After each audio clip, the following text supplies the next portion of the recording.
Too much dying, too much crying, too much. See the divine, not enough. Saying you fine, too much. Not what's on mine, too much. Get on your grind, not enough. Cause it take time, precision. First off, what's going on, y'all? Y'all already know the drill. I guess y'all like to hear about the stories that don't nobody really hear about online, so I figured I'd bring y'all another one. Definitely let me know as well. I'm testing higher audio volume just in case. But for this one, it's not illegal to be a bad mom. I swear they get me with the titles, yo. Shout out to the Misery Machine. Sorry, I said that wrong. Remind me, guys, to put a link of the videos. I gotta start doing that. But without further ado, we gonna get into it, man. Let's see what this mom did, cause this is mom 3 now. So, yeah. She was named after her paternal grandfather Steve and her maternal aunt Allison, who passed away in 2004 when she was just only a baby. Stevie grew into an adorable toddler with a bright smile, big brown eyes, and strawberry blonde hair. At the time of our story, she was just 2.5 years old. Little Stevie had an ability to touch the hearts of everyone she encountered. She was described as a cheerful princess and beloved daughter, and that if the most miserable person in the world came in contact with her, she could bring them joy. According to daycare provider Bailey Bennion, Stevie would always run up and say good morning and goodbye every day, and was one of the reasons she stayed employed at the daycare as long as she did. According to Stevie's aunt Kimberly, she was the purest form of perfection and the prettiest girl in the room. Even at a young age, Stevie displayed a passion and talent for singing. She also had a deep affection for her stuffed animals, treating them as cherished companions. She loved sloths, specifically a blue sloth and a pink sloth that she got on an outing to Five Below with her dad. Her love for Disney films knew no bounds, and she especially loved watching Frozen. She loved Olaf and Anna the best. She also loved her grandmother's cat Charlie and could often be found stealing sips of her dad's soda or eating right through the middle of his Jimmy John sandwiches. Her father, Gary, graduated from Park Hill High School in Kansas City, Missouri in Eating through the middle of the sandwich is insane, little baby. That's nuts. I can't. Bro, I can't, bro. Only time I can eat the middle of a sandwich is when I have a steak and cheese and, like, it's premium. Like, when it's right. Y'all know what I'm talking about. The one that, y'all know what I'm talking about. The food that you eat, when you eat it, you can, we not about to go into detail, but when it hits your stomach, you get that warm, fuzzy feeling. You know what I'm saying? Like, when the food real good, I get that. I get that with, like, certain ice creams, like, satisfying food, steak and cheese. I'm from DC, so mumbo sauce. With the right wing, boy. In 13. Shortly after graduating, he began dating her mother, Abigail Jean Morris, who would graduate from the same school the following year.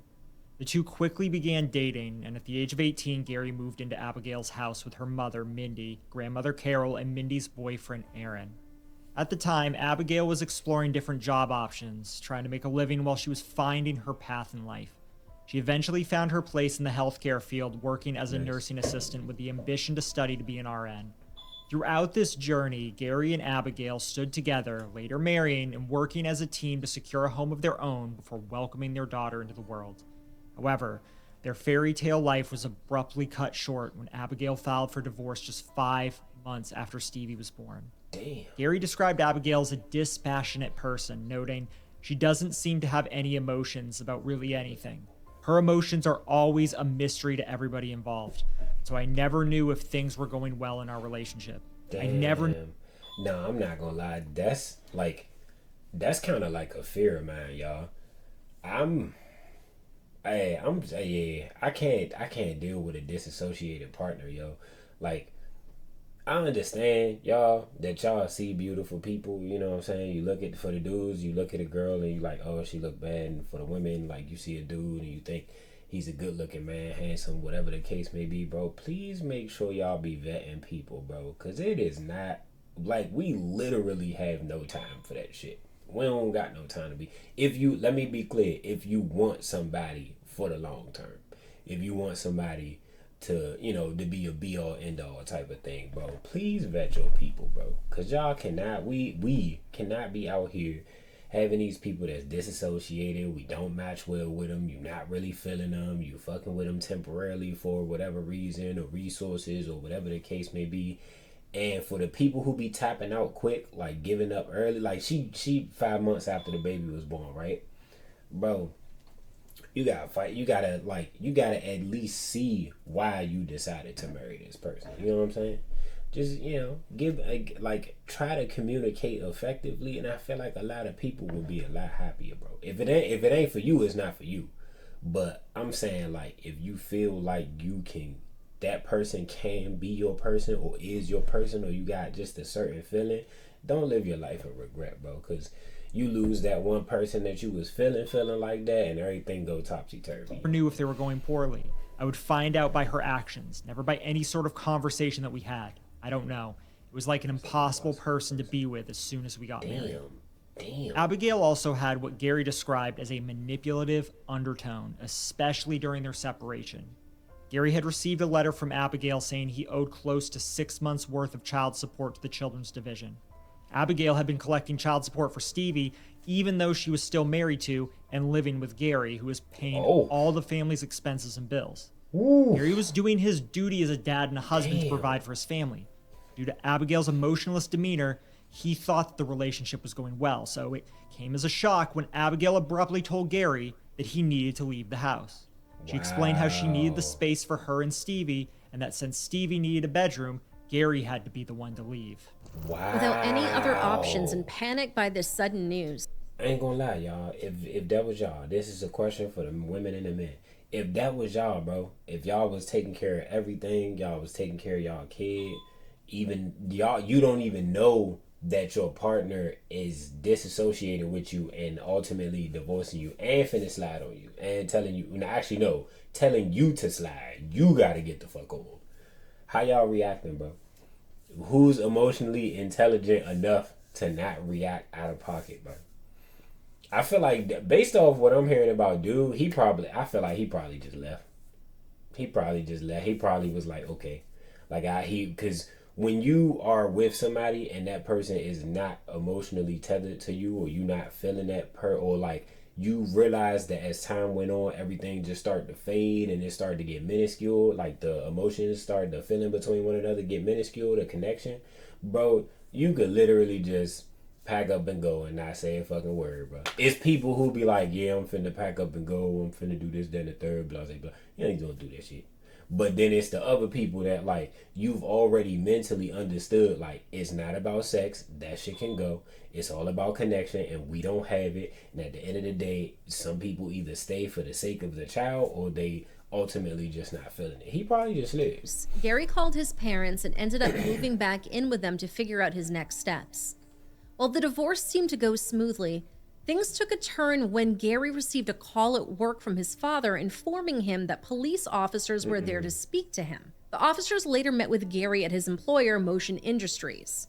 His boss, Kim Romo, let him use an office so the meeting could be private. There, the police officers served him with a failed emergency order of protection. Apparently, Abigail alleged that Gary had tried to choke her in 2015. Damn. Now, unbeknownst to Gary, Abigail had remarried a man named Corey during all of this. Wow. Gary had met Corey a handful of times as he had been over to the house occasionally on the days he would go to pick up Stevie. It's unclear when, but that marriage ultimately failed. During an interview with Lane from Suffer the Little Children, Gary... Tell me if I'm wrong, y'all. Was she not pregnant by primary cuz?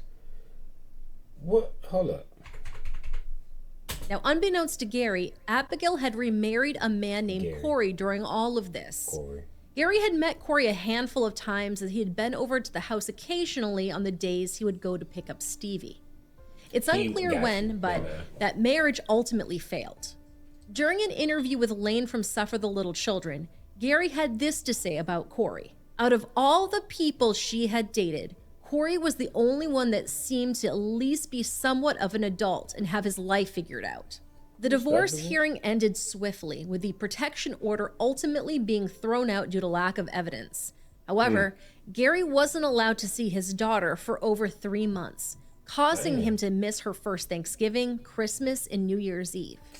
It wasn't until January of 2018 that the court decided Abigail and Gary should share joint custody of Stevie, with Abigail having primary residence.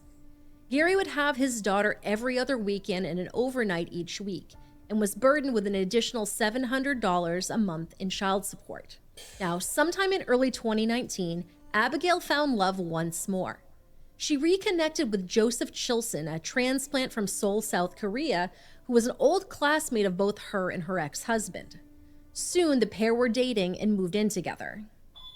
December 19th, 2019 was a day like any other for Stevie and her dad. What? Hey, hold up, bro. I just realized, bro, fuck, she can't get it right? Or, like, what's going on? Like, is she emotionally disassociating from everybody? Because she was dating dude, she married dude, divorced dude, had the baby with dude. I already forgot his name. My fault, y'all. Then Corey Cuz came into the picture. That's the second dude. He had good remarks to say about that guy. They split up whenever, right? Then third dude, god damn, shawty. Mother was excited for an upcoming family Christmas party where she'd get to visit with her great-grandmother, Virginia. Gary didn't know that when he dropped her off, it was the last kiss goodbye that he would ever give her. According to a report from the Children's Division, on the evening of December 21st, 2019, while Abigail was working at her job as a critical care nurse at St. Luke's Hospital in Kansas City, she received a text message from her boyfriend, Joseph. The message was about Stevie, who was sick and throwing up. At around 2 a.m. on December 22nd, Abigail returned home to find Stevie, as Joseph had described her, sick and throwing up. Joseph told Abigail that Stevie had tripped over the family dog and hit her head on the cold tile floor, leaving a bruise on her forehead. What the fuck? Later that day, during a family Christmas party, multiple family members were left concerned about Stevie's well-being. Stevie's maternal great-grandmother, Carol Dixon, posted photos of the party. 2 of these photos had Abigail in a plaid outfit, with Stevie sitting in her lap wearing pink pajamas. The caption read, "Celebrated Christmas with Abby Jean, Stevie, and Joseph Chilson yesterday." Poor little Stevie was sick with a stomach virus and not much into the holiday cheer. Get better, little one. Grandma loves you bunches. The bruises on Stevie's forehead were evident and noticeable in the images. Now, at the time of our story, Abigail worked as a critical care nurse. Even though she never received formal training in neurological assessments, there's no way she didn't know that a head injury accompanied by vomiting could indicate a serious medical problem such as a concussion. Even so, Abigail did not seek medical attention for Stevie. It was later discovered that... Tell me if I'm right about this, y'all. This is just me assuming, right? But you get the concussion, you know what I'm saying? And then, what was it, vomiting? Throwing up, sick and throwing up. She gets the concussion. The concussion, I mean, based off the way they described it, she hit her head on the table, probably messed up her equilibrium. You know what I'm saying? Like, almost like vertigo a little bit. Like, when it's so much back and forth in the nugget, like, ring-a-dinging, then you get nauseous. Tell me if I'm right about that. But that's at least how I'm thinking about it, because he said the concussion led to or was tied in with the vomiting. I mean, regardless, though, the baby was sick. Why they ain't just stop the holiday shit and take the baby to the hospital to go figure out what's going on? Can we at least know why the baby was throwing up? Because it sounded like the throwing up stuff was before the concussion. And then after all that happened, then, you know, when she got home, she was as she described her, as the dude described her, the Chilson dude, which is sick and throwing up. So at that point, why we ain't just like, hey, babe, I'm about to take Stevie to the hospital. She's sick. I don't know what's going on. I'm not sure why nobody fucking took her. Now I'm gonna take her to the hospital. Like, come on. That family members had witnessed Stevie projectile vomiting multiple times during the party, and concerns were raised about the numerous contusions and bumps around her forehead and ears. It was also noted that only Joseph was allowed to change Stevie's clothing every time she threw up on herself. He wouldn't let anyone else touch her. On December 23rd, just a few... Y'all in my tweet, who the fuck are you? Who are you? What What right do you have to be changing it? First of all, that ain't your fucking kid. Second of all, you a grown man dealing with the little lady. Third of all, her whole family is in this motherfucker. The grandmother was there. I'm guessing the grandpa was there too. Aunts, uncles, nieces, nephews. Like, I know there was people older than this baby that could have been taking care of that baby and changing the baby, minus you. So now I'm leaning, y'all. I'm not gonna lie. I'm judging book by its cover based off what I'm hearing. Cousin acting a little strange. He acting a little strange. We don't even know what's going on with the baby yet. I'm trying to figure out what's going on with the baby while the baby's sick. But that part right there just set off 2 hours alarms into real her quick. workday, Abigail received another call from Joseph about Stevie. He told Abigail that Stevie had fallen out of bed and was unresponsive. Abigail instructed Joseph to call 911, which is what he should have done rather than calling Abigail.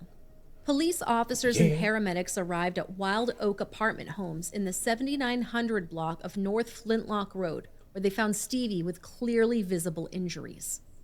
First responders found poor Stevie covered in bruises and contusions. She was immediately loaded into the ambulance and brought to Liberty Hospital in cardiac arrest.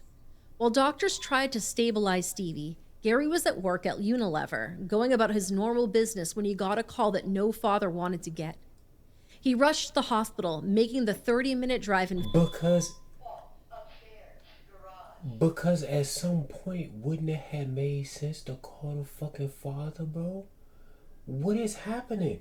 Bro, we went from the baby being okay, lighting up everybody's life, to then getting a concussion, and then after the concussion, she goes from vomiting, concussion, projectile vomiting, then described as multiple bruises on the head. Then the next time, it's just her and cuz, Chisholm cuz, or third cuz, Stephen cuz.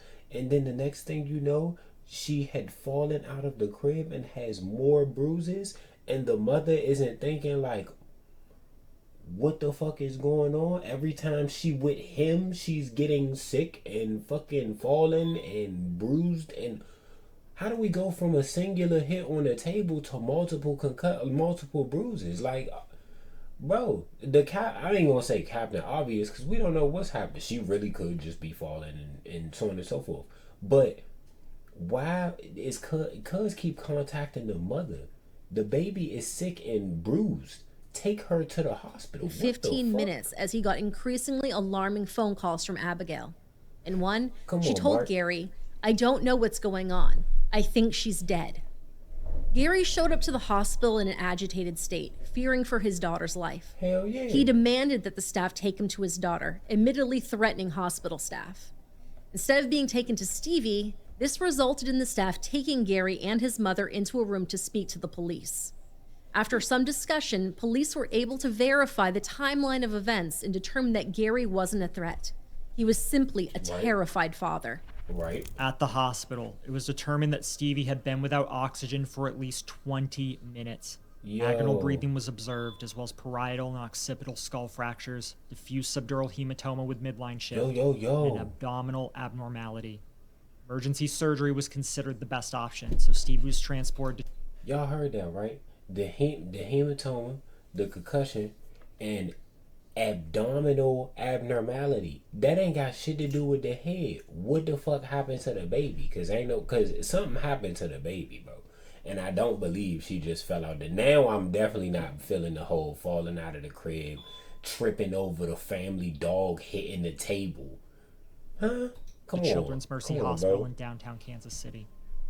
Upon examination, the attending neurosurgeon bluntly told Gary and Abigail that the injuries were unlikely to be accidental and were, in all probability, the direct result of intentionally inflicted trauma by another individual. Good job, doc. Due to the severity of Stevie's condition, multiple staff members at both hospitals filed reports with the Missouri Department of Social Services Children's Division. Yes, sir. The investigation into the circumstances surrounding Stevie Osborne's well-being began with the Children's Division making troubling findings as they looked into the horrific conditions Stevie was found in. During questioning, Gary reported that he had not noticed any bruises or markings on his daughter the night before he had dropped her off, and he didn't notice anything out of the ordinary about her physical appearance. Additionally, Family members who attended the Christmas party raised concerns about Stevie's well-being the day before and expressed the severity of her illness multiple times during the party. The Children's Division also spoke with Abigail about the party in the days leading up to it. She reported that while she was at work, she had received a text message from her boyfriend about Stevie's condition. When she got home at 2 a.m., she failed to seek medical care for symptoms that should have been obvious to a critical care nurse. On the day of the Christmas party, family members asked Abigail about the bruises, vomiting, and general lethargy of Stevie. However, Abigail just brushed it off as Stevie being under the weather or having the normal clumsiness of childhood injuries. When the Children's Division asked Joseph why... Bro, I'm gonna paint this picture for y'all, bro. Everybody having fun at the Christmas party, you know what I'm saying? The music playing, everybody dancing, giddy, yah, right? The baby, that's but my fault, wrong one. The first one, the baby trip over the family dog, right? Hit her head on the table. Nobody immediately, bro. The baby is underdeveloped. That should mean that we are going and taking the undeveloped muscle, skin, bone, tissue, veins, nerves of the baby, the fucking house of the spirit, and take it to the fucking doctor so we can make sure that the baby is not fucking, you know what I'm saying, soft-brained or something happened or crushed skull or anything, right? Right.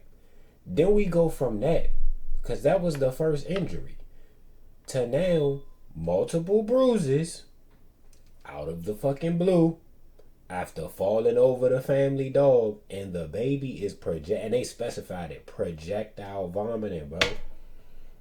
Come on, cousin. Then the next instance, and it keep happening around dude, the baby fall out the crib, y'all. Now I know y'all, I hope y'all thought what I thought. I don't have children. I don't know about most cribs. But the cribs that I have seen have had the borders on the sides so that the baby does not fall, bro. The only option that the baby will have to fall is being unattended or not paid attention to at the time, and it's one of like the rocking cribs, and she leans up and holds on to the bars, and her weight pushes the crib to swing from underneath her. Even then, if she would have fallen, right? Let's say she fell on her head. She still has no option for abdominal bruising, bro. No, bro. Who the fuck is touching this baby? I'm trying to figure out what's going on. He had helped change her clothing so often that day. He claimed it was his way of taking responsibility for her not feeling good and for letting her hit her head the day prior. Joseph's story almost completely matched all of the other reports. He had noticed bruises on Stevie's forehead, ears, and neck. However, he was then confronted about an argument-turned-altercation that he had with Abigail. After the Christmas party, Abigail confronted Joseph about the bruises. Now, Joseph didn't like this line of questioning and quickly became angry. The situation escalated. Hold up. There is a reason he would have became angry, because he's guilty. There's a very rare time that an innocent person will become angry. If you are sure in yourself and the situation, and you know, like people, you see it all the time on like the body cam videos and shit like that. When you know that you're innocent, the only reason that you get upset is that it's to the point where like you know that you're innocent, and the officer that was involved knows that you're innocent, and they still pull you out the car and do the whole search. They just asking him a line of questioning. However, he doesn't want to take accountability for the actions that he was doing, which, as the story goes on, it sounds like them two was beefing with each other, and he took it out on the baby as revenge to her, which is a pussy-ass move, I'm not gonna lie. Into a physical altercation, with Joseph pulling Abigail's hair and throwing her onto the bed while she was still holding little Stevie. Abigail was close to calling the police, but they eventually agreed that Joseph would move out in the following days. Joseph admitted that it turned physical when he... So, he beat the shit out you. You gave so much of a fuck about this man that you're going to give him the option, while you're holding your child, to leave the house when you should have called the feds. You should have called the feds that night. You should have called the feds when you was out of his vicinity. You're endangering your child and your own life just to be stupid. Just to be stupid, bro. They agreed that he gonna be moving out in a couple of days means what? Like, bro, he could come right back, fool. He could come right back and he could do the same shit again. He don't even gotta argue this next time. He could just do it cause he can. He could get her together, put her in the trunk, blah blah blah, get on. You know what I'm saying? But he had the audacity to grab you, bro. Think about this. Think about how much force it gotta take for a man or a person to grab another person by their hair and swing them with the baby, fool. What level of negligence in the mind do you have to be like, you know what, we beefing right now, you pissing me off. Let's say he smacked her, grabbed her by her hair, and flung her with the baby. What mindset of, I don't give a fuck about you, your daughter, y'all lives, nothing. Would a person have to do some shit like that? And then your response to that is to allow him to go and leave the house in the next couple of days. Fuck that, bro. Fuck the next couple of days. Fuck all that, bro. You need to find a situation or a way to get yourself and your child out of that situation. I ain't gonna lie, the title makes sense now. It's not illegal to be a bad mom. It makes a lot of fucking sense because her level of not giving a fuck and her general negligence of her and this baby is out of pocket. Like, the moment somebody else is around my daughter and you're calling me while I'm at work to tell me my daughter now has new bruises, it's time to figure out what the fuck is going on. Like, her mommy intuition need to be popping the fuck off right now. Like, this pulled her hair crazy, and then bro. threw her onto the bed. It's crazy. He also claimed that it was an accident. He never meant to cause harm intentionally. Y'all, I'm sorry for keep pausing it. The stupidity just keep coming. What? He also claimed that it was an accident. He never meant to cause harm intentionally. He grabbed you by your nugget follicles, and threw you on the bed, gang. Even if he did, let's say you didn't even hit the ground or the wall or nothing, bro. He still had the force to pull you by your fucking head, which is attached to your fucking scalp, bro.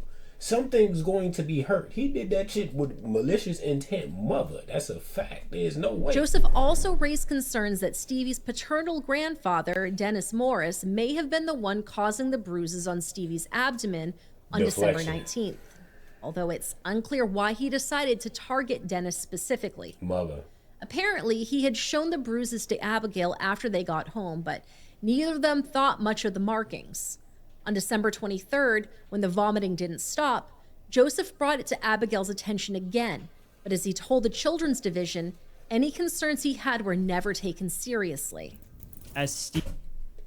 Bro, it's him, bro. It's him, bro. We literally sitting here playing a game of Guess Who or Clue or whatever the fuck it's called, bro. It's the dude, bro. It's the boyfriend, bro. I refuse, bro. He didn't like the line of questioning. Then he deflected and it became the granddad who did it. This was on the 23rd. And then he goes from saying that to, oh, my concerns weren't taken seriously. Nigga, you grown ass man. If you don't put that baby in that car and she works as a nurse, y'all. I completely forgot. She works as a fucking nurse. Take the baby to the hospital, gang. This shit is just stupid. Stevie lay in the hospital fighting like for her life. Gary went back to see her with staff, kissed little Stevie, and told her she was going to be okay. Please, Gary thought Dad, he would be able something. to take his daughter home. Come here. Not right away, but eventually. And thanks to this incident, she would never have to go back to Abigail's house. Something, according to Gary, she never wanted to do. Gary tried to see the silver lining amidst all the turmoil. While the doctors were prepping little Stevie for surgery, one of the doctors came to sit down with Gary and gave him devastating news. They explained that Stevie had been hit hard enough that her brain was no longer communicating with the rest of her body and that her eyes showed no reaction to light. Stevie was showing symptoms of brain death. In an attempt to save Stevie, the doctors were going to perform a critical intervention surgery for her. This involved, as doctors described, a risky and invasive procedure called a craniotomy, where a section of the skull is surgically removed to access the brain for life-saving surgery. I was about to say, the only other, I mean, she had the hemorrhaging, the concussion, the throwing up, at this point, whatever damage was done to her, at whatever blunt force or whatever, if he swung on the baby or whatever the case may be, at this point that the doctors say that she's pretty much in a vegetative state, she's not reacting to light, but her eyes are open, you know, etc., things along that line. The only other option that you would have is they got to go in and activate what's not activated. So they got to go in a section and give it life, like ignite it or, you know, wake it up from its slumber. Bro, how much blunt force do you have to put on a scar to have that reaction for your body to have that reaction to completely shut down? That's crazy, bruh. Little 2-year-old Stevie faced surgery that no child should ever have to go through. I'm saying. After taking Stevie away for surgery, Gary and Abigail were brought into a room where they were met by a hospital chaplain and the surgeon. They told Gary they were very sorry, but Stevie wasn't going to come home. Unfortunately, during this delicate procedure, Stevie's condition worsened and she went into cardiac arrest. The hospital staff immediately began CPR and used a defibrillator in an attempt to revive Stevie. Unfortunately, these attempts were unsuccessful. Jesus. Stevie Osborne was pronounced dead at 1:28 p.m. on December 23rd, 2019, just 2 days before Christmas. Bruh, I was about to say, bruh, December 23rd, bruh.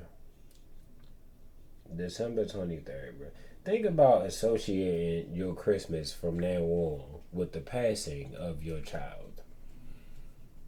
Think about, because at this point, I'm not really feeling too sorry for the mother, because she was just generally negligent. That's what it is. Think about the dad, like, not knowing none of the information, and then you gotta come to the hospital because they calling you, telling you that your daughter's going through it. You only get to see her, like, what was it, like, one overnight, and then every other weekend, so what's that, 4, 5, 6, 7, 8 days out of the month? Right? Because every other 2, 4, 5, 6, 7, 8, yeah, overnights. 1, 2, 3, 4 overnights. Bro, think about as a parent, bro. I mean, and mind you, this is for the parents and people without kids, people that want kids. I want kids, so I'm, you know. But like, to not be able to see your child for so long, a period, and then getting a call from the hospital telling you like, yo, she has bruises on her, and the baby's like super pale, so like she probably bruised like a peach, but your child has hemorrhaging and abdominal damage, and there's bruises on her neck, head, ears, like you know what I'm saying? Like, that's nuts, bro. And then you gotta come in while she's having an emergency surgery. That's nuts, bro. According to Gary, he was frozen in shock and looked over at Abigail. Now, allegedly, according to Gary, he saw a cold and tearless expression on her face as she picked up her phone to call her mom, and allegedly said, "You can tell everybody to go home. She's dead." Oh, I hate people like this, bro. I hate these type of people, bro. The emotionless people, bro. You didn't even have to have a child, my G. You didn't even have to be married. You didn't even have to bear this man's child, bro. He could have been happy with somebody else. There's a few things that is gonna destroy him in this.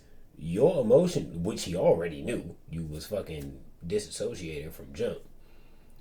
You had his baby. I'm guessing his first child. Hearing that phrase is out of pocket. You can tell everybody to go home. She's like, that's nuts. That is nuts. Your first child, December 23rd, and you know, most people gonna associate it closest with the biggest day. Like my like 9 days after my birthday, my brother passed. I've never even been a fan of my birthday in the first place, but that associates with that. Like, that's where I put that. I'm sorry, 5 days. You have to associate Christmas. You have to associate your first wife. You have to associate your first child. All of this with this woman. And now you have to have the memory of your child that you barely got to see. While paying extra in child support, not that the money is an issue, but the fact that he was already doing all the shit, and then had to leave the house because she said so, and then had to pay extra on top of not seeing your child while paying extra. An autopsy was performed on Christmas Eve where the horrifying extent of Stevie's injuries would come to light. Yes, Chief Medical Examiner Dr. Altaf Hossein at Frontiers Forensics Midwest Morgue performed the autopsy. He discovered contusions to the forehead, scalp, upper lip, lower chest, abdomen, pelvis, both hands, right wrist, lower leg, as well as hemorrhages in the abdomen and bowels, as well as multiple hemorrhages between the skull and the scalp. With all of the evidence from the autopsy, Dr. Hossein concluded Stevie's cause of death was homicide due to blunt force trauma to the head. Okay. The criminal investigation began and lasted until January 6, 2021. Joseph, who had been the primary suspect of the investigation, had a warrant issued for his arrest. Upon hearing this news, Joseph decided to take one final step, a step into the bathtub at his father's home, where he subsequently removed himself from this earth with a gun. According to Gary, the police told him in so many words that Joseph's final action should be taken as an admission of guilt, and they would no longer be pursuing criminal charges against Abigail. However, the Children's Division report did determine that Abigail was at fault for negligence in the care of little Stevie. Joseph Chilson left a note that his brother found on his computer and forwarded it to Gary. Gary brought the letter to the police in an effort to continue the case against his ex-wife, but was told it wouldn't make much of a difference. Crazy. The police refused to continue looking into Abigail, resulting in Gary being robbed of not only his daughter, but the justice he felt she so rightfully deserved. Yeah. In Joseph's 2-page letter written on Christmas... Bro, I've definitely seen cases, tell me I'm wrong, y'all, but I definitely feel like I've seen cases where people go to jail for just for negligence. They be getting heavy taxes, heavy fines just for negligence. So there ain't no way, bro. There ain't no way they could have not bagged her for negligence, bro. I mean, bro, whatever Cuz did, like I said earlier, the guilt ate him up, right? The guilt got him. She don't give a fuck. So, she not getting penalized for nothing because she left the child in somebody else's kid. That's her fucking kid, bro. That's what it comes down. That's her child. That's crazy. And she just finna slide off scot-free. Come on, dog. He discussed the social needs of man and stated that without the social side of man, we are just animals. He expressed his loneliness and how his self-destructive thoughts became more persistent each day. He admitted to watching videos about the afterlife and concluded that whatever it is, our soul doesn't truly end. He asked to have a small funeral or none at all, and that he wanted a couple of friends to smoke one in his memory on the day of his passing. Giving advice to someone named Jake, he later went on calling his father misguided, hoping he would find peace knowing that he would be in a better place and not feeling horrible feelings when he wakes up every morning. Joseph clarified in his note that he never harmed Stevie, that her death had nothing to do with his decision. He made it clear that his final act was not an admission of guilt. Later in the letter, he went on to summarize his life as follows. Life is like an hourglass. The second you're born, it gets flipped over and the clock ticks. In my life, I've wasted those ticks, and somewhere along the way, my hourglass got a little chip in it, and it started to get bigger and bigger, until one day the glass finally broke and the sand went everywhere. That day is coming soon. I'm really hoping to be Caucasian in my next life. Being treated differently all your life by your ethnicity is a way to be raised in a cruel, f***ed up world. My belief is that I am going to have to work my way up the food chain again. Q 2020. Addressing his inner turmoil with his half-Korean heritage, his last request was for his friend to scatter his ashes around the world as he saw fit. According to Stevie's father, Gary, he's left with a constant state of what if, noting, and I quote, "Everything was good before we got married, but I was very young and very stupid, and I hate to say this, but at the time I was in love, and I ignored so many red flags and a lot of things that I look back on now, and I'm like, wow, if I had noticed that, maybe I could have saved Stevie." Yeah. Gary feels strongly that Joseph wasn't the... It's a shame that he thinks like that, bro. Like our need as humans, depending on what kind of human you are, our need to want to save people and like correct things and shit like that, it's overwhelming, dog. It is it's like, cause I'm in that same bubble. It's almost like a positive destruction. Like you feel good knowing you are willing to give your everything for somebody else. And in this case, I'm not talking about him and Stevie. That's his daughter. That's the type of shit we supposed to be doing. His level of, you could tell his level of love for his daughter was deep. You know what I'm saying?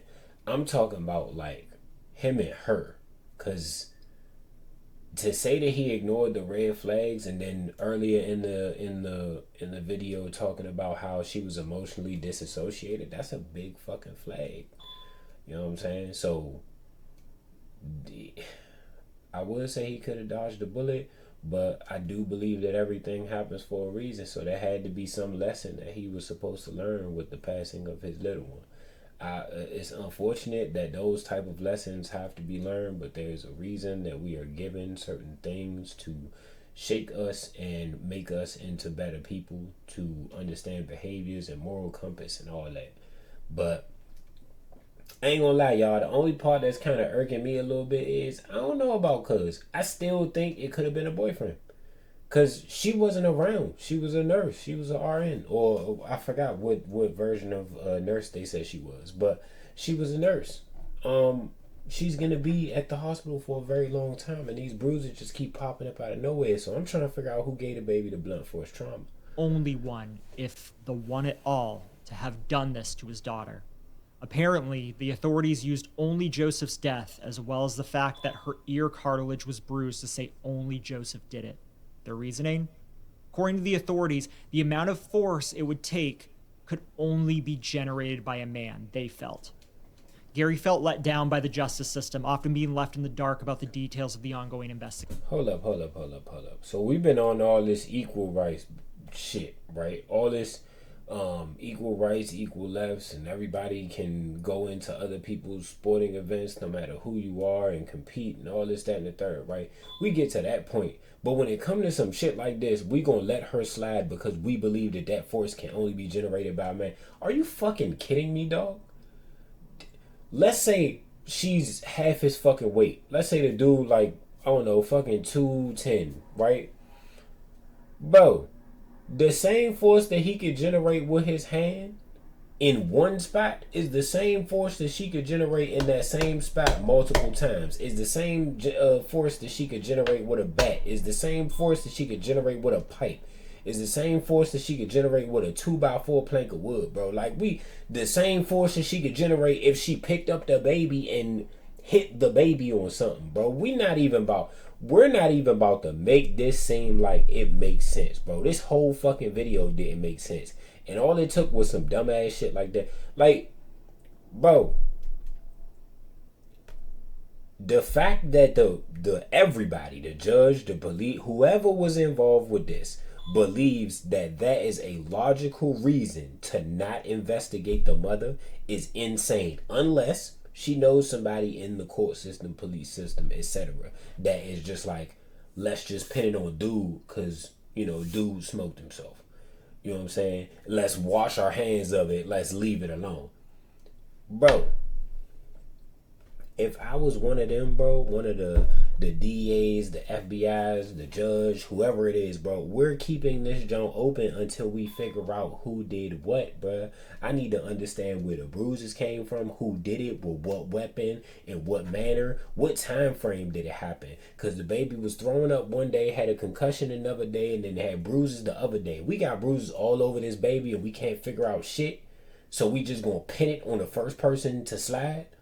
Come on, dog. Come on, dog. He understood that details would be shit, limited dog. because of the nature of the case, but he felt completely left out of the loop most days while trying to get justice for his daughter. He attempted to call the victim's advocate nearly every day for almost 2 years. He never got his calls answered or even got a call back. The advocate had so little involvement that he couldn't even remember her name. Instead, Gary decided to work directly with the Clay County prosecutor Robert Sanders to make any headway on getting justice for Stevie. Sadly, the prosecutor called Gary and his family requesting they come to his office. He'd apparently done his research and had some answers for the family. When they arrived, they were met with 4 armed officers standing outside the office. Gary knew at that moment in the pit of his stomach that the news was going to be bad. The prosecutor told Gary, It's not illegal to be stupid. It's not illegal to be a bad mom. Gary couldn't believe what he was being told. He knew that if Abigail... Bruh, I'm sorry, y'all. I can't not pose it. I'm sorry. It's not illegal to be stupid. It's not illegal to be a bad mom. There is no sense of legality that involves her leaving her child with somebody else. And we... Bro. I can't. Abigail sat in front of a jury of her peers, they would feel differently. Prosecutor later noted, "We got the guy that hurt your daughter." This left a bitter taste in Gary's mouth because to Gary, they never got anybody. He wasn't arrested, he wasn't tried or convicted, and he took himself out of the equation. Someone needed to be It's an easy escape. held accountable for what happened to Stevie. Gary felt that Abigail was complicit in everything that happened. As a nurse, she should have known something was seriously wrong with her child and prevent her death. Tensions became heightened at the prosecutor's office. Prosecutor told Gary, "You're not going to yell at me in my office." To which Gary responded, "My daughter was murdered less than 5 minutes from here, and you're worried about being yelled at?" Gary and his family were then escorted out by the armed officers and left feeling like the prosecutor not only didn't understand, but just didn't care about them. This is Bruh, the level of negligence in this video is insane, dog. The level of I don't give a fuck about you or your child that is happening in this video is ridiculous, dog. First of all, I see why that nigga had armed guards outside of his office, because Gary would have beat that nigga ass. Second of all, this pause was just to congratulate the dad, bro. Because the dad gives a fuck about the kids. He not trying to hear nothing about what nobody talking about. He want closure for his daughter. He want justice for the baby, bro. Bro, these people, I don't know where they at. Because the woman that was speaking earlier, she didn't say where they were. She said the street and house avenue, whatever the fuck it is. The street corner. Bro, wherever this is, bro, fix y'all justice system, bro. Y'all cannot be out here not giving a fuck about these people and these kids, bro. Because then we not going to have no future to cultivate. I mean, the future is cooked. Like, our now parents are ass, mother. And the parents before them is just damaged, mother. So that damage just trickled down the line. But at least, can we at least get chances to take care of the kids for the people that actually just want to have kids in a happy home? Is it that difficult? Because wherever this is, I ain't moving here. There ain't no way. I don't care where it's at. I look up the street. I'm not moving here because they don't give a fuck. Poignantly highlighted by the severe and underwhelming media coverage of Stevie's murder. Information was quite literally scarce to non-existent. This, however, did not leave Abigail free of justice and consequence. Due to the investigation initiated by the Children's Division, Abigail faced the risk of losing her nursing license in Missouri. In her defense, she filed a civil lawsuit against the Children's Division and its director, Jennifer Tidball. However, before the lawsuit was decided, Jennifer resigned from her position as director and returned to the role of chief operating officer. Prior to the court date, both parties had a month to gather evidence and submit them as exhibits. In April, the Children's Division planned to submit doctors' reports, autopsy reports, and post-mortem photos, while Abigail had not submitted anything. Additionally, the Children's Division intended to present their own investigator, Patricia Roth, forensic medical investigator Jim Helton, and pediatric specialist Dr. Cree Kachelski. Abigail planned to provide her grandmother, stepmother Connie Morris, and herself as witnesses. During the bench trial in See, I like that, though. I like that because what wound up happening was she thought she was going to get off scot-free after the Chisholm dude did what he did to himself, right?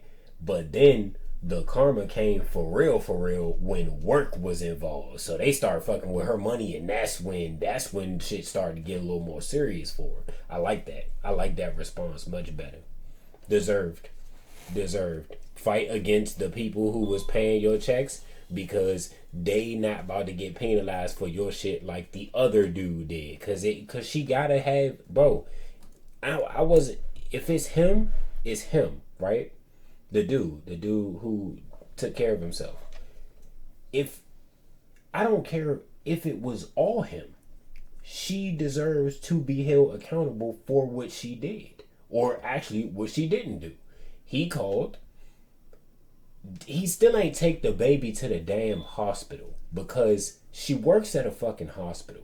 She could have literally been there doing her work and checking on her child. Fact. That's a fact. However, you need to be held accountable for the fact that you seem to think that your child was in complete safety and bliss with a complete stranger, bro. That's why it take a lifetime to find your partner, bro. That shit is not an easy task. March 7th, 2023, Connie Morris informed the judge that during the Christmas party, she hadn't noticed any bruising that other family members had mentioned. Not only did she not notice any bruising, she claims Stevie wasn't sick at all that day, contradicting the stories provided by everyone else at the party and contradicting her own report to the children's division.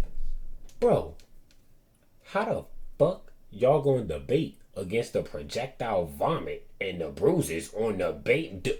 The baby is Caucasian. If there's bruises on the baby, they gonna see them. And how you gonna go against the rest of the family? So I get it now. So the mom is defending the daughter, and the daughter was about to let dude take the fall. I'm understanding. The daughter, that's during the Patricia Roth's testimony, who is the Children's Division investigator, ex-wife, it was revealed that the department hotline received an astonishing 6 calls regarding Stevie's well-being on the night of December 23rd after the Christmas party. Who called? Abigail testified that Stevie had thrown up about 6 times between 8:45 and 10 p.m. She also admitted that Stevie felt warm to the touch and considered the possibility of a concussion. Instead, tried to treat Stevie with Dramamine and Sprite. When asked about Joseph's anger problems, Abigail admitted that he would become so angry that he would punch things, including a hole in a door. Despite knowing this, she still left Stevie with him on December 23rd instead of her great-grandmother Virginia due to concerns about leaving a sick child in the care. Hold on, y'all.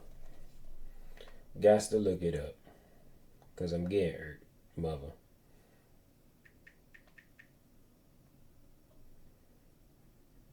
Dramamine is an over-the-counter medication used to prevent and treat motion sickness. It's for nausea and motion sickness. And you thought that the bruising and the projectile vomiting of your child was enough to give her over-the-counter medication and Sprite. Care of an 82-year-old woman. Okay. Dr. Kachelski took the stand and testified that the injuries she had examined showed more than just normal childhood injuries, but were consistent with CA. She pointed out that the bruise on Stevie's forehead would have been clearly visible as she was suffering from intracranial bleeding down through her brainstem, after she also raised concern over unusual bruising on her abdomen and inner thighs. Given all of the evidence that Abigail... Bro, nobody talked about that, bro. When we was we was somewhere around here, right? Somewhere around like this 16, 15 mark. Bro, he listed like 12 fucking things that was wrong with the baby.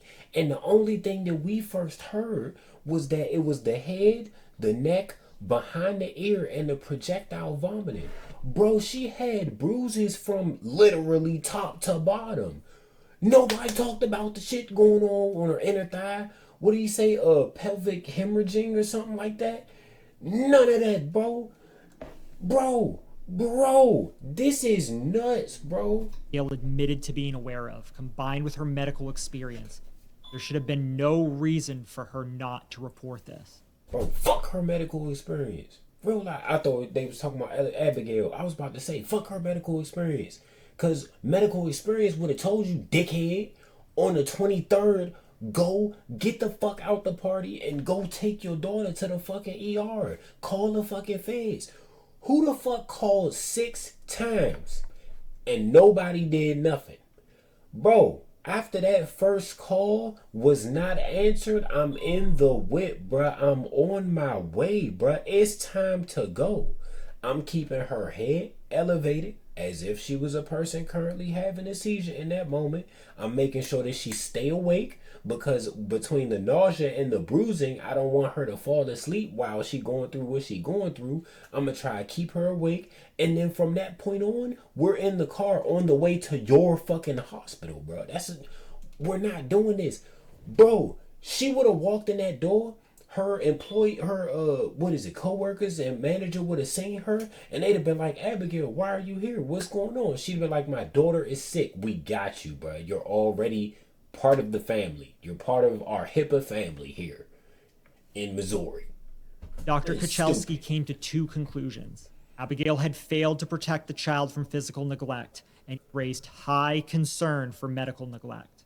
In the end, the court found sustainable evidence to believe Abigail was aware and negligent in responding to seek medical attention and aware of the threat that Joseph could pose with his anger issues, especially displaying them the day before being left alone with the child. All of these reasons led the judge to deny. It is therefore ordered, adjudged, and decreed by the court that the Missouri Department of Social Services Children's Division has met its burden of proving by preponderance of the evidence that petitioner physically neglected SO. I don't know what that means. And therefore this court denies the relief requested by the petitioner and affirms the findings of the Clay County Children's Division that the petitioner Abigail Osborne committed physical neglect of a child pursuant to Chapter 210 and leaves her name on the Central Registry. Bro, I got one question. Why the fuck did it take this long? Y'all dropped it at first. Why did it take deny this long? Abigail's appeal for her name to be taken off the Central CA and Neglect Registry. Family and friends gathered at Park Hill Baptist Church in Kansas City on Saturday, December 28, 2019, to celebrate the short life of Stevie Lynn Allison Osborne. The service was paid for by Gary's Workplace Trauma Fund and was attended by co-workers. He didn't know if Abigail was guilty or not as the criminal investigation was ongoing. And if she was innocent, he didn't want to deprive his daughter of having her mother at her funeral. Gary decided to allow Abigail despite his family's reservations, grief, and anger. To still come to the Platte He's a County good Sheriff's fucking guy, Office was bro. also in attendance to ensure peace was kept during the service. Abigail shared these somber words at the funeral. Stevie is love in the purest way, which is why I want to start off by reading 1 Corinthians 13, 4-7. Love is patient and kind. Love is not jealous. Hold up. So when she called the family and told them everybody could leave now, the baby is gone, right? How the fuck you gonna go from that to now, after you done got penalized for your negligence and your debauchery, now you want to come up here and read Corinthians. Now you want to be all involved and emotional. Come on, man. Or boastful or proud or rude. It does not demand its own way. It is not irritable, and it keeps no record. I got a question, y'all. Do y'all think between the time that all this was going on, they had finalized and made their decision and the point of them having the service for the baby, do y'all think that at some point she had a change of heart? I ain't gonna hold y'all. I don't. I give so many people second chances. I don't. The negligence shouldn't have happened in the first place. You're supposed to be a mother. You better ride or die for that little baby. Of being wronged. It does not rejoice about injustices, but rejoices whenever the truth wins out. Love never gives up, never loses faith, is always hopeful, and endures through every circumstance. Stevie's love is so much more than all of those things, though. Stevie's love is beautiful in the way she smiled, happy in the way she laughed, sweet in the way she asked for hugs and kisses, giving in the way she always wanted to hold and not the other way around, reassuring in the way she would grab your face and tell you, "You're so nice," or "You're my best friend."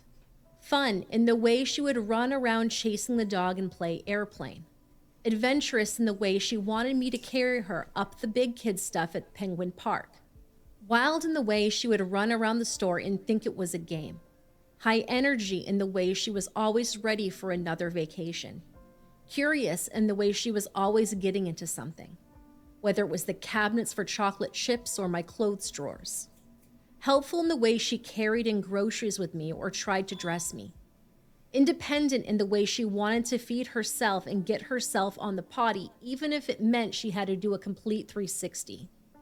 Comforting in the way she would rub your back when you cried and tell you that it's okay, or lay her sweet head on your chest. Strong in the way she would lift weights with me at the gym. Inspiring in the way she gave me the motivation to finish nursing school and go into critical care. Contagious in the way she lit up a room and immediately filled the room with positive energy. Magical in the way she allowed me to feel her presence the other day when I couldn't sleep. With Gary in his workplace taking care of the funeral, he left the burial arrangements up to Abigail. However, it wasn't until 4 hours after Stevie had been buried that Gary found out that Abigail neglected to tell him or any of his family that the burial was happening, ensuring that they couldn't be there as Stevie was laid to rest. Bro, that's why I didn't give her a fucking chance, because that sounded like bullshit, okay? She could have remembered every memory about that baby, but the fact that she responded the way that she did to notify her family that that was the condition of her child let me know that it's not going to change, bro. It was not going to change. Her mindset was not going to change. The way she acted was not going to change. That mentality was not going to change. And let me just say, not telling the family about the whereabouts of the burial or the burial service half of the funeral is disgusting, bro. That is despicable human being, bro. That's not all because you didn't love the baby. Don't mean that they didn't love the baby. Like, they clearly gave a fuck. What's his name? What's his name? The dad, Mark, Steven, whichever one he is. Whoever raised him right, cause cousin was attentive, he was caring about his child, and generally doing what a father was supposed to do. And he gave a fuck about you, and he didn't even need to. You was already disassociated. He still gave a fuck about you. That's crazy. Stevie bro. was buried in a beautiful pink casket in Whitechapel Cemetery in Gladstone, Missouri. Oh. On her bronze headstone, a picture of Stevie holding a kitten is displayed, along with etchings of daisies and the inscriptions, "No one will ever know the strength of my love for you." April 28th, 2017 to December 23rd, 2019, bro. Can't associate, bro. That would be my associate. I don't even celebrate Christmas, but like in that season, like when the snow start to fall and it get all beautiful looking outside and shit like that, that's what I gotta associate with that time period, bro. Every time that I see the snowfall, it's gonna remind me that my child is no longer here. She brought the snow. That's how my mother used to tell me that, like when the little white butterflies that be coming in springtime come around, that's your grandmother coming around to say hi, to come check on you. Stuff like that. Like that's when you start to associate, because he's going to have a lot of trauma. Like he's gonna have a lot to deal with, bro. He gonna have a lot. The good thing is that it seems like the child got the parts of him. Like she got the lightheartedness, she got the positivity, she got the caring for others, she got the emotional support to other people. She got the good. Like she got the good morals. Luckily, for the short time that she was here. After all, you're the only one who knows what my heart sounds like from the inside. As well as, life is not measured by the number of breaths you take, but the moments that take your breath away. Gary and his mother Valerie, or Mimi as Stevie knew her, set up a memorial for her in her room with all of her various stuffed animals, including her sloths. In addition, they had stuffed bears made out of the fabric from Stevie's clothes. Oh. The love and happiness Stevie brought into their lives was not just a fleeting moment, but a treasure that will forever be cherished and remembered. Gary Osborne currently has an active GoFundMe with 2 goals. Legal support to further seek justice for his daughter to ensure that all of the individuals responsible are held fully accountable, and a lasting memorial.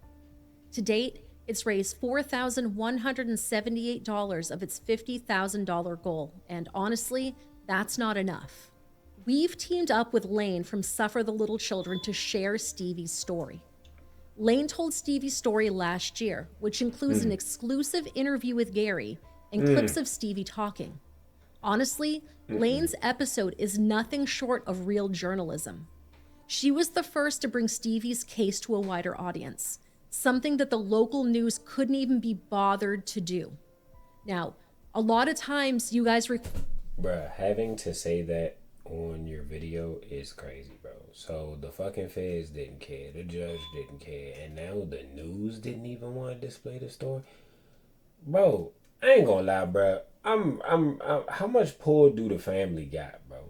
Cause I can't believe I honest, in my opinion, like what I think, I can't believe that these people are this dumb in this state. Like, this cannot be the justice system of a place that's literally that justice system is set in place to take care of its people. What did the woman do that is so monumental? Or the grandmother, because usually that's how it happened. Like, the grandmother, she be looking out for her daughter on the low. If something happened to her, she got the defense. I also been watching Empire, y'all. So, like, take me how you gonna take me.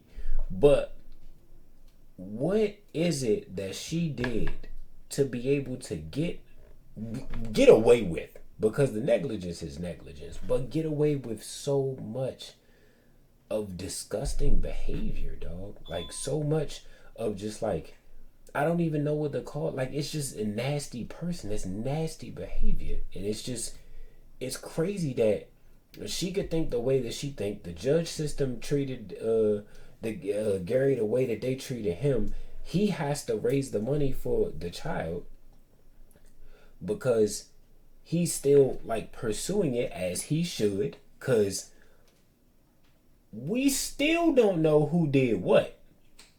We still don't know who did what, bruh.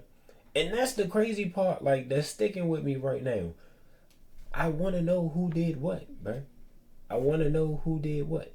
Because the dude was never confirmed. He was technically never proven guilty. He decided to cut himself short of this life. She is still here. And she has just been deemed for extreme negligence. Not enough. Not enough. The dad deserves closure, bro. Like, that's what I'm saying. Like, the dad deserves to be able to put his daughter's physical body to rest and understand that her energy is still here. But in terms of the disrespect done to her physical body, he needs to have closure to understand who did what, to be able to let it rest in his mind, because that's gonna plague him, bruh. That's all I'm thinking about is, like, his mental state, bruh. Men are strong, bruh, but it's some shit, bro. It's some shit that be, you know, people as a whole are strong, but I'm speaking for men because I'm a man. Like, we strong, but it be some shit that be knocking at your door and really be testing your everything, bro. Your faith, your patience, your general strength, everything, bro. Everything every day. And that right there is a doozy. That's a big one. We want to do them for you, but much like Stevie, the news media just doesn't cover it and there's no information.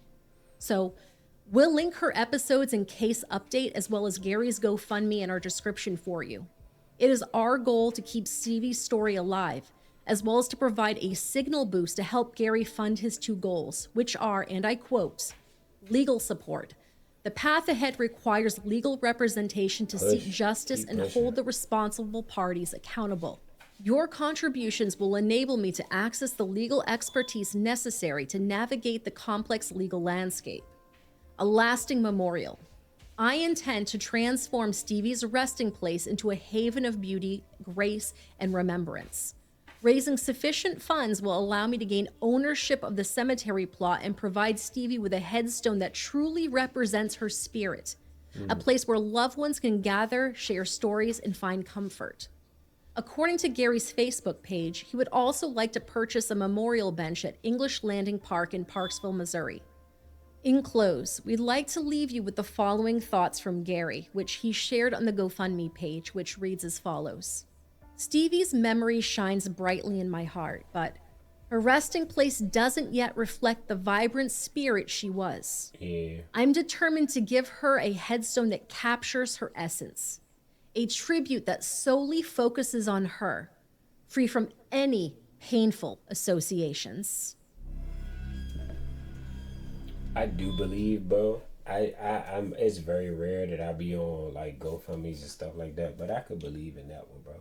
That just seemed like a dad who loved his daughter to death. Like he loved his daughter. He loved her unconditionally, and all he wanted was to be happy ultimately with his child.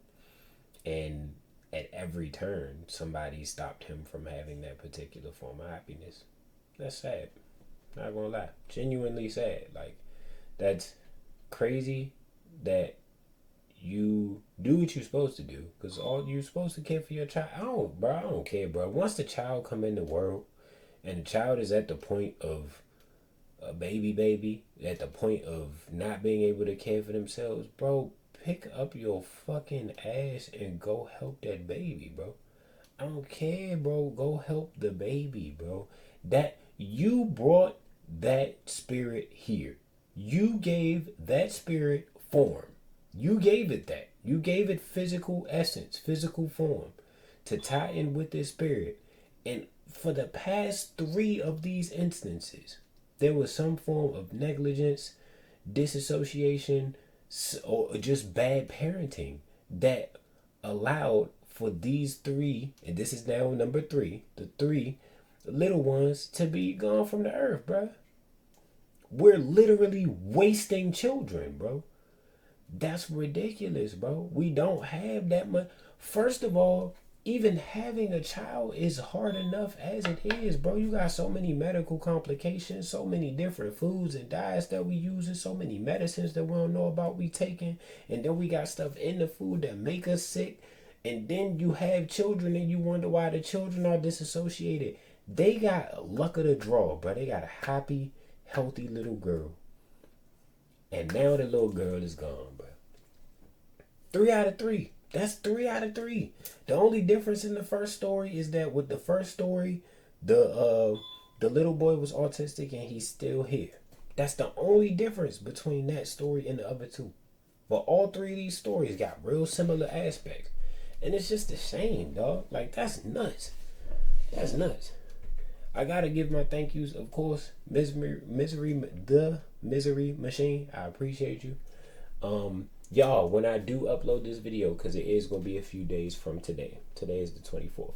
When I do upload this video, when I upload it and I put the description down and everything, can you guys make sure to put in the comments to go back to the original video and copy and paste the description so that I can put it up as well. If the news won't do it, we got to, right? Other than that, appreciate y'all all the time. Thank you for clocking in with your boy, and I will see y'all on my next one. Too much dying, too much crying, too much. See the divine, not enough. Saying you fine, too much. Not what's on mine, too much. Get on your grind, not enough. Cause it take time, precision.